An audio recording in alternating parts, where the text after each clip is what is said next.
तर live at 4 ची सुरुवात एका महत्त्वाच्या आणि मोठ्या बातमीने करणार आहोत। शिवसेना आणि भाजपमध्ये आरोप प्रत्यारोपांची ही बातमी आहे। पारदर्शक कारभारावरती जोर देणारे राज्याचे मुख्यमंत्री देवेंद्र फडणवीस हे चांगलेच अडचणीत सापडताना दिसतायत, कारण शिवसेना आता देवेंद्र फडणवीसांना टार्गेट करताना ती पाहायला मिळते। नागपूरचे महापौर असताना देवेंद्र फडणवीसांच्या कामाबाबत अनियमितता असल्याचा अहवाल 2001 साली नंदलाल समितीने दिला होता।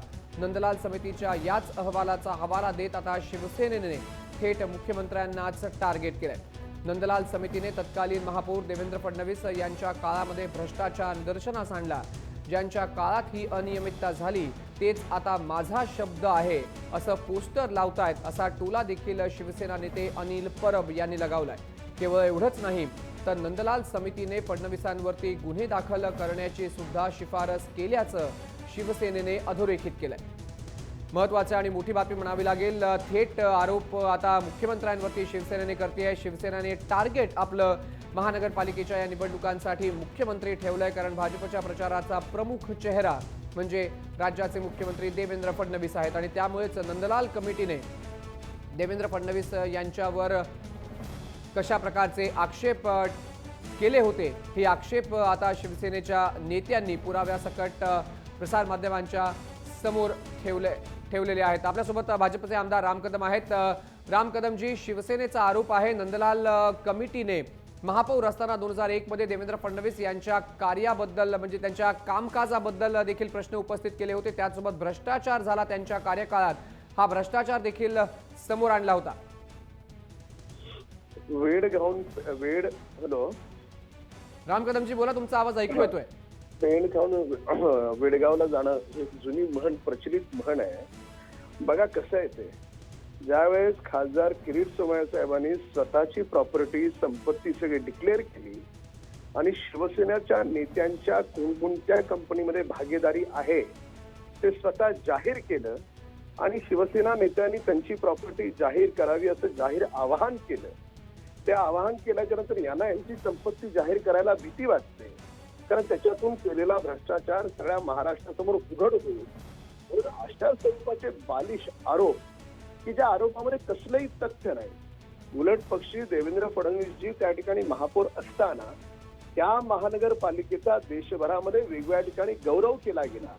देशभरातल्या इतर महानगरपालिकेतले लोक नागपूर महानगरपालिकेमध्ये आले आणि देवेंद्रजी तरुण वयात महापौर असताना त्या ठिकाणी ज्या ज्या काही गोष्टी राबवण्यात आल्या त्या सगळ्या गोष्टी इतर राज्याच्या महापालिकांमध्ये। राम कदमजी मी तुम्हाला काय थांबवतो, कारण आपल्याकडे अनिल परब यांची या संदर्भामधली प्रतिक्रिया आहे, ती प्रतिक्रिया ऐकूया आणि परत तुम्हाला प्रश्न विचारणार आहोत। तर अनिल परब यांनी काय आरोप केलेले आहेत मुख्यमंत्र्यांवर ते आपण पाहूया। नेमका काय निशाणा आहे, मुख्यमंत्र्यांनी कुठला भांडा लपवलं आणि कशा पद्धतीने पारदर्शकतेबद्दल मुख्यमंत्री खोटं बोलतायत? मुंबई महानगरपालिकेच्या निवडणुकीमध्ये पारदर्शक सत्ता देऊ, पारदर्शकतेवरती मुख्यमंत्र्यांचा जोर आहे। म्हणून ज्या महानगरपालिकेचे ते महापौर होते त्या महानगरपालिकेची चौकशी नंदलाल समितीने केली होती। त्या नंदलाल समितीचा अहवाल मी आपल्यासमोर दाखवत आहे। या अहवालामध्ये त्यावेळेला तत्कालीन महापौर असलेल्या देवेंद्र फडणवीसांच्या अध्यक्षतेखाली किंवा त्यांच्या सगळ्या महापौर पदाच्या कालावधीमध्ये कशा प्रकारचा भ्रष्टाचार झाला, कशा प्रकारची अनियमितता झाली, हे सगळं नंदलाल समितीने दाखवलेलं आहे।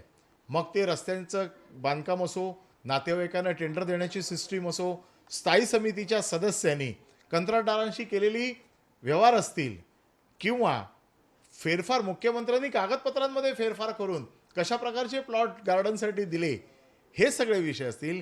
या सगळ्यामध्ये समितीचा जो हा रिपोर्ट आहे, हा त्याच्यामध्ये जो ठपका मुख्यमंत्र्यांवर जो त्यावेळेचे महापौर म्हणजे तो 2001 चा कार्यकाळ आहे, नेमका काय ठपका ठेवला?